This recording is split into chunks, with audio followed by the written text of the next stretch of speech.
काय करायचे, अशा पद्धतीने बाळ 15 मिनिट 20 मिनिट फिडिंग झाल्यानंतर बाळाचं पोट भरलं की बाळ चोखायचं बंद करतं. कदाचित थोडं थोडं डोळे बंद करून झोपी जायला लागतं. मग अशा वेळेस तुमचं निप्पल जे आहे ते बाळाच्या तोंडातून हलकेच सोडवून घ्यावं आणि बाळाला लगेच झोपू नये. बाळाला खांद्यावर घ्यावं. बाळाला खांद्यावरून थोडंसं फाटीवर थापटलं की बाळाने दूध पिताना जे काही हवा पण गिळलेली असते ती हवा बाहेर यायला मदत होते. बाळ ढेकर काढतात, ज्याला बर्पिंग असा इंग्रजी शब्द वापरला जातो. बाळाने ती ढेकर काढली की मग हवा बाहेर जाते आणि मग त्याला उलटी वगैरे काही होत नाही. मग शांतपणे तुम्ही बाळाला खाली बेडवर झोपवू शकता. याच्यामध्ये महत्त्वाचं काय आहे की बाळाला खांद्यावरून तुम्ही ढेकर नाही काढली तर बाळ कदाचित उलटी करू शकतं आणि पहिल्या 3 महिने 6 महिनेपर्यंत बाळाची अन्ननलिका श्वासनलिका याचं अजून एकत्र सूत जुळलेलं नसतं. त्यामुळे उलटी होताना बाळाची जी उलटी जर बाळाच्या श्वासनलिकेत गेली तर बाळ गुदमरू शकतं. बाळाच्या जीविताला धोका निर्माण होऊ शकतो. म्हणून बाळाला पाजल्यानंतर ढेकर काढणं खूप गरजेचं आहे. बाळाला पाजल्या लगेच झोपू नका.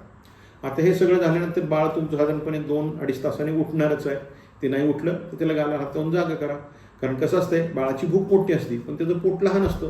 त्यावेळेस ते 2 तासाचाच रिचार्ज एकदा घेऊ शकतं. त्याची बॅटरी मोठी नसते. 2 तासाने ती उतरणारच आहे. त्यामुळे चार्जिंग करताना फक्त 2 तासापुरतंच होतं. 2 तासाने परत ते जाग होणार आहे. आणि हा घटनाक्रम जवळजवळ पहिले 1.5 ते 2 महिने चालू राहतो. 2 ते 3 महिन्यानंतर बाळाला थोडंसं दिवस रात्र कळायला सुरुवात होते. मग रात्रीची तुमची जागरणं कमी होऊ शकतात. पण पहिले 1.5 महिने 2 महिने खरंच बाळ आणि देव तुमची परीक्षा घेत असतो. तुमचं जागरण होतं, तुमची पाठ दुखते, कंबर दुखते. अशा वेळेस घरातल्या इतर तुमचे जे सदस्य आहेत त्यांचं कर्तव्य असतं की तुम्ही बाळाला फीड करत असताना किंवा तुम्हाला जर पाठ दुखत असेल, कंबर दुखत असेल तर त्यावेळेस तुम्हाला पॉझिटिव्ह ॲटिट्यूड ठेवणे, तुमचं मदत करणे, तुम्हाला मधल्या काळात पुरेशी विश्रांती घ्यायला संधी देणे, अशा गोष्टी केल्या म्हणजे मग तुमचं आणि बाळाचं फिडिंग व्यवस्थित सुरू राहतं. आता बाळाच्या फिडिंगमध्ये काय काय अडचण येतात. काय अडचण येतात, एक म्हणजे बऱ्याच स्त्रियांचं काय असतं, छातीचं निप्पल जे असतं ते चपटं असतं किंवा आत गेलं असतं.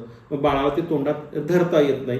मग अशासाठी काय करावं, तुमचे स्त्रीरोग तज्ज्ञ तुम्हाला सांगतात 7वा-8वा महिना झालं इथून पुढे तुम्ही निप्पलची थोडीशी काळजी घ्या. निप्पल चपटं किंवा आत गेलं असेल तर थोडंसं आंघोळ करताना तेल लावून बोटाने बाहेर ओढलं म्हणजे ते निप्पल बाहेर यायला मदत होते. तरी सुद्धा निप्पल अगदीच चपटं असेल तर तुमच्या डॉक्टरांना सांगा. ते डॉक्टर तुम्हाला त्याच्यावर योग्य तो पर्याय सांगतील. पण निप्पल एकदा ओढायला लागलं की ते आपोआप बाहेर येतं, नंतर फार काळजी करावी लागत नाही. दुसरी गोष्ट तुमचं म्हणणं असतं की बाळ अजिबात पितच नाही. तर बाळ आजारी असल्यानंतर बाळ पित नाही ही गोष्ट वेगळी, पण इतर वेळेस बाळ पित नाही असं नसतं. ते निप्पल त्याच्या टाळ्यापर्यंत पोचत नाही. तुमचे प्रयत्न थोडे अपुरे पडतात. त्यामुळे बाळ पित नाही, बाळ चिडते असं तुम्हाला वाटतं. तिसरी गोष्ट काय असते की तुम्ही बऱ्याच वेळेला विशेषतः पहिल्या 24 तासात डॉक्टर तुम्हाला सातत्याने सांगतात की बाळाला फक्त आईचं दूधच पाजा, बाकीचं काहीही देऊ नका. पण ते बाळ रडलं की त्या आजीला, आईला, तिकडच्या आजीला, पणजीबाईला कुणाला करमत नसतं. बाळाचे बाबा घाबरून जातात, माझं बाळ का रडतंय आणि कित्येक वेळा डॉक्टरांची इच्छा नसताना सुद्धा डॉक्टरांच्या डोक्यावर बसून बाळाच्या दुधाचा डबा आणला जातो. मग ती चांदीची वाटी, सोन्याचा चमचा, सगळं सारंग संगीत ती आजी त्या बाळाला सोन्याच्या चमच्याने दूध भरवते. पण याच्यामुळे होतं काय, ते बाळ कन्फ्युजनमध्ये जातं. त्या बाळाला काय वाटतं, दूध आपल्या तोंडात आयतं पडणार आहे, मला दूध ओढायचे कष्ट घ्यायची अजिबात गरज नाही, तो आत्तापासूनच राजकुमार होऊन जातो, कुठलेच कष्ट करत नाही. तसं करू नका. याला निप्पल कन्फ्युजन सिंड्रोम असं म्हणतात. जे बाळाला कळत नाही की ओढल्यानंतर दूध येणार आहे का आपल्या तोंडात आपोआप दूध पडणार आहे. त्यामुळे आपल्या तोंडात आपोआप दूध पडेल अशी व्यवस्था न करता बाळाला छातीला लावलं, निदान जगण्यासाठी तेवढे तरी कष्ट त्याला करू द्यात, नंतर जे आपण त्याला मदत करूयात ना सगळे, तर ते केलं की मग निप्पल कन्फ्युजन होत नाही आणि मग बाळ व्यवस्थित ओढायला लागतात. हां ठीक आहे, कधी कधी तुमचे डॉक्टर, बाळाचे डॉक्टर ज्यावेळेस गरज पडेल त्यावेळेस बाळाला सप्लिमेंटरी फीड फॉर्म्युला सांगतील. पण ते जोपर्यंत सांगत नाही तोपर्यंत तुमच्या आग्रहास्तव त्यांनी फॉर्म्युला फीड द्यावा असा आग्रह तुम्ही करू नका. याच्यानंतर अजून काय होतं, तुमचं म्हणणं असतं डॉक्टर माझ्या बाळाला दूध पुरतच नाही. असं होत नाही. पहिले 2 ते 3 महिने दूध पुरेसं असतं. 6 महिनेपर्यंत आम्ही तर सांगतो की फक्त आईचं दूधच द्या. दूध पुरत नाही असं होत नसतं. तुमचं पाजायचं टेक्निक कुठंतरी थोडंसं चुकत असतं. कदाचित तुम्हाला पाजायला खूप वेळ लागतो. 2 फीड्समध्ये 4 तासाचं अंतर राहते किंवा बाळ पित असताना त्याचं निम्मच फिडिंग झालं असताना तुम्हाला वाटतं की नाही बाबा बाळाचं पोट भरलं आता मी त्याला खाली ठेवते.